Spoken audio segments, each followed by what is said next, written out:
Hello, and welcome to Please Read Your Book.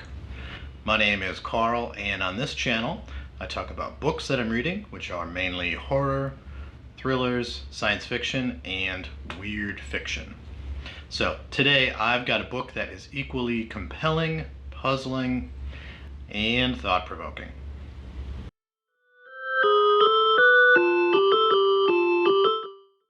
Alright, so welcome back.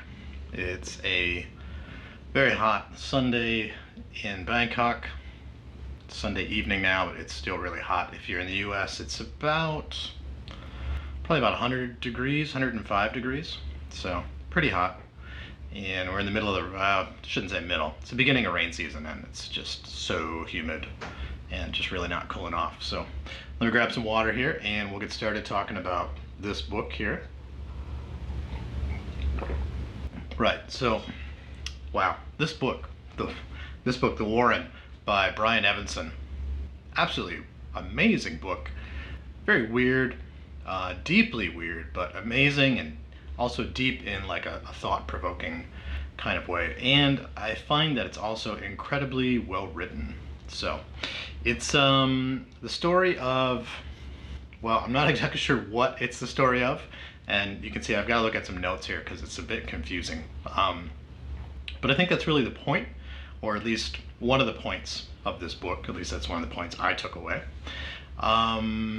Before I go into the book, I kind of want to just touch on something that I'm also going to make another video about soon. But I know almost nothing about Brian Evenson, and I still don't know anything about him really.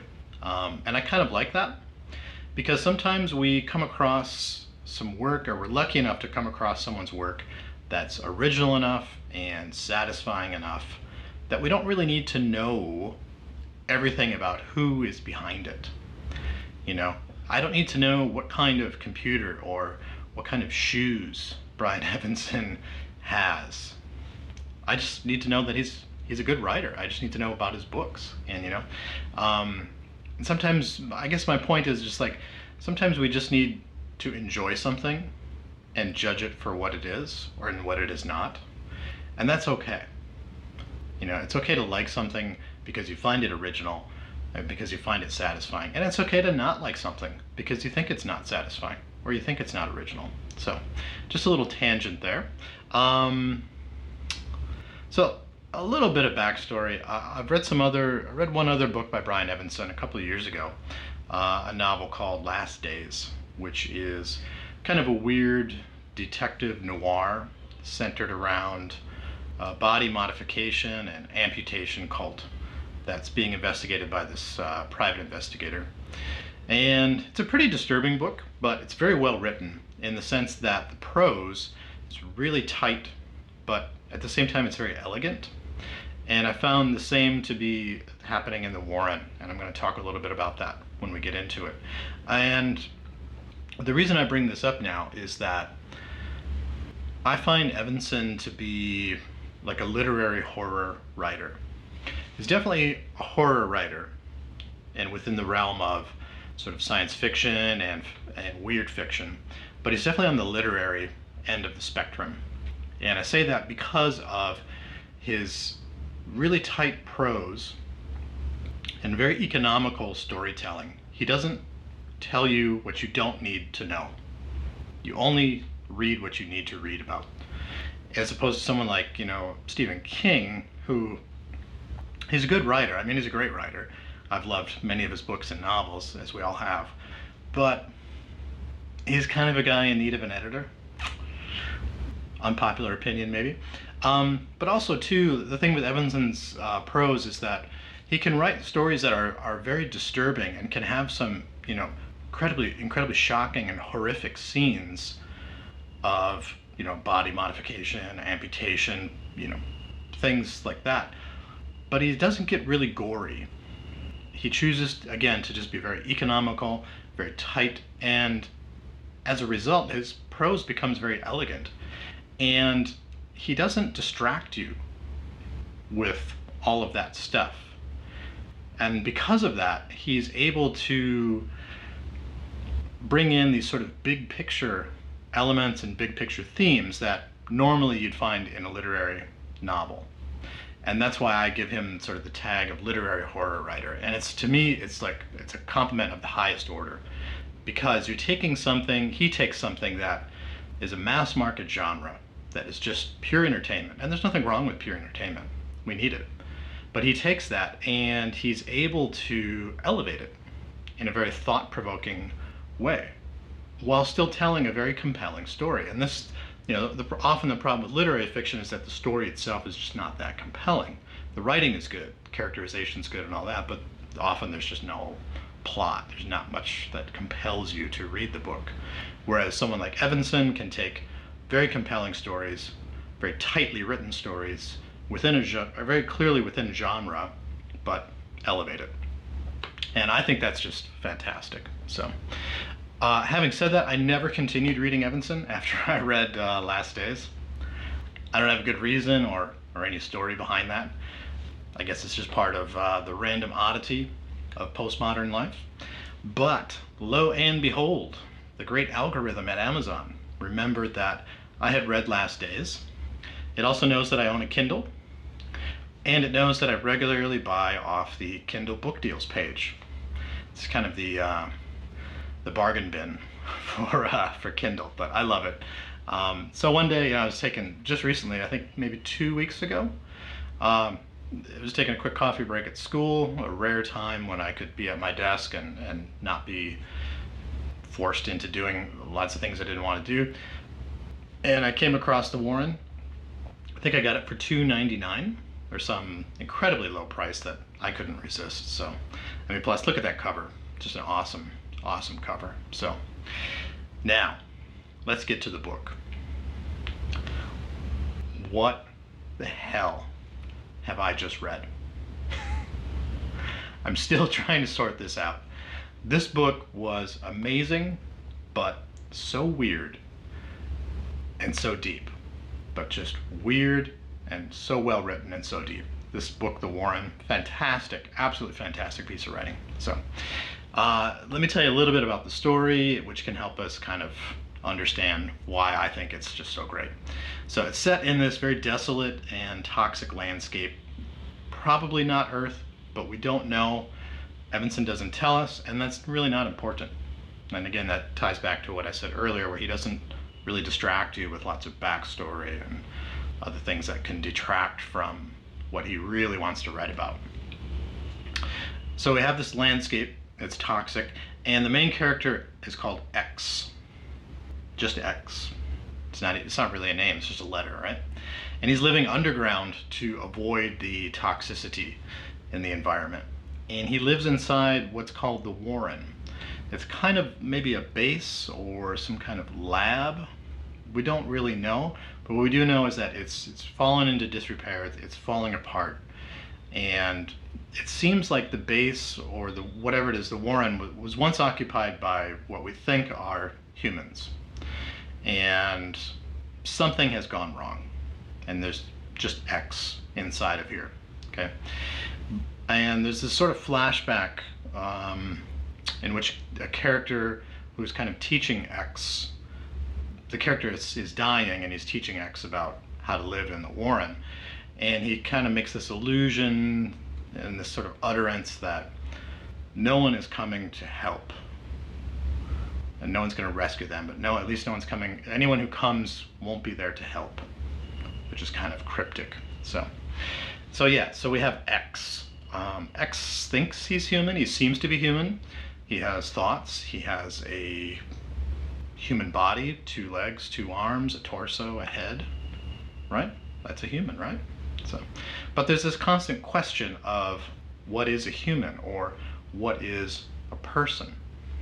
And we learn pretty quickly that X is kind of like a fabricated being. He was not created he wasn't born of a womb. He was created from what's referred to as material upon a slab that's called the tablature. And X's mind has been imprinted. It was sort of imprinted and created as he was fabricated. And it contains all, or at least most of, or some of, what would be his predecessors. And they all are named with the previous letter. So we have, W, V all the way through the alphabet. So we can presume that X is number getting near the end of the line, perhaps, because this letter's near the end of the alphabet. So he also learns that he does not have long to live. He doesn't live as long as his creators, and in fact his lifespan is much shorter because of the toxicity, that sort of toxic environment outside the warren. And if he's exposed to it, he will die quickly, or at least that's what he's been told. Inside the warren, X has a sort of AI computer called the Monitor. So again, kind of creepy name. Monitor can have lots of different meanings. And X asks it questions or queries, and it supplies him with answers and information. And it's interesting to note that the Monitor is a lot like ChatGPT and a lot of these AI language models that are suddenly popped into our world, onto the internet. But this was written in 2016. But if you should read this, because it is so much like ChatGPT. It's crazy. So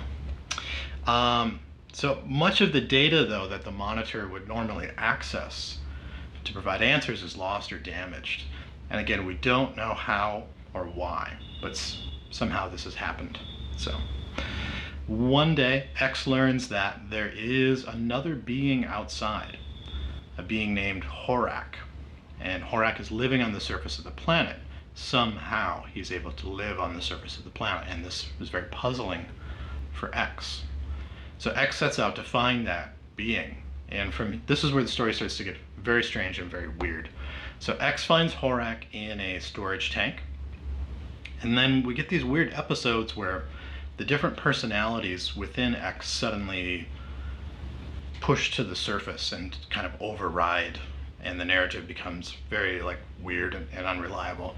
But what happens is Horak is removed from the storage tank, and to X's surprise, Horak gains consciousness and doesn't die, even though he's completely exposed. I mean, we can assume I can't remember if he's naked or he just has very basic clothing, but he doesn't have a hazmat suit on like X does. And so X brings him into the warren, and then there's this kind of weird fight. We're not sure what's happening. Horak leaves again, and X presumes that Horak is going to die on the surface. And X becomes really kind of sullen because he was hoping that Horak was some sort of rescuer, or that he could at least enlighten X on what to do next. But X realizes that he's ill, he's sick, because he's been outside and exposed, so he needs to get more material to construct the next body that he'll occupy. And so he goes back out, and this is where Evenson's writing really is in just top form. So I'm going to read a little bit, and then we'll talk about that. So this is X narrating, and he's now outside. He's been wandering outside. He has a hazmat suit on, but it has some holes in it, and he's become exposed again. I vomited and wallowed in the stench of the bile. I saw things. An endlessly flat landscape, dust so powdery and fine it clung everywhere to my suit. Rocks that I saw less than stumbled on. There was no sign of habitation, and when I turned, just before the sun departed, and looked behind me, I saw no sign of the warren, despite the flatness of the ground. I lay on the ground, trying to sleep, until I started shivering. I bore that as long as I could, and then stood and continued to walk, fighting wave after wave of nausea. When I vomited, nothing came out, but it was long before I could stop retching. At what point, I wondered, lying on the ground in the darkness, do I decide that I am going in the wrong direction? At what point do I decide there is no material to be found and simply return to the warren to die? That is some great writing, and that is some classic Brian Evenson. At least I say that based on the other novel that I've read. But we learn a lot about X from this passage, and we learn a lot about what's going on with the story. I mean, it's obvious that X isn't human. despite his thoughts that he is human. But what is he? He vomits, but there's nothing inside, which is a pretty interesting metaphor. And he questions whether he should just give up and die, which is a very human thought process. It's very normal for people when they're faced with those sort of dire odds to have that existential moment, that existential dread in a moment, and wonder, like, is this it? Should I just give up and just accept that now this is it, I'm done, I'm gonna die? Pretty interesting, right? So what is X? And what is human? What is a person? Who defines what is human? Who defines what is a person? That's really what, in my mind, that's really what this book was all about. So eventually Horak and X have another encounter, and there's a sort of existential showdown. And Horak keeps questioning X. Who are you? What are you? Why are you here? And X keeps saying, I'm human, I'm a person, right? And Horak is like, no, you're not. There's no way. How can you not know that you're not a person? And X just won't believe him. So Horak takes an axe to X's body and hacks off his hands and shows it to X, and he's bleeding this material, not blood, right? So this confirms that X is a kind of fabricated being. But what's interesting is that Horak doesn't know who X is. You would think that Horak would know, like if there were like cyborgs or bio machines or something like that Horak would know. And Horak is asking, like, how did you get here? Who created you? Where are there more of you? It's very, very interesting. And X just sort of has this, like, as you would expect, he has this kind of meltdown, this mental meltdown. He just doesn't know what's going on. So, very, very interesting book. So the question of who in the book, the question of who is human and who is not, is answered. The existential question of that is answered. But there are lots of questions that aren't answered. And that, again, ties back to what I'm saying about Evenson's writing and in this story, is that he doesn't bother with all that other stuff. He's more focused on what is the real point of the story. What does he really want you to take away? What does he really want you to think about? And I think that's really pretty noble and pretty rare kind of writing within the genre of horror to find. At least I haven't found much of it. I'm going to keep looking and trying to find more. So, again, The Warren by Brian Evenson. Absolutely fantastic book. If you're into things like The Twilight Zone, if you're into the Black Mirror series, you absolutely love this book. It's really good. It's a very short novel, or I guess it's a novella. It's only about 90 pages, so you can knock it out pretty fast. But wow, what a fantastic book. What a great book. So, again, this has been Please Read Your Book. My name's Carl, and I hope to see you again soon.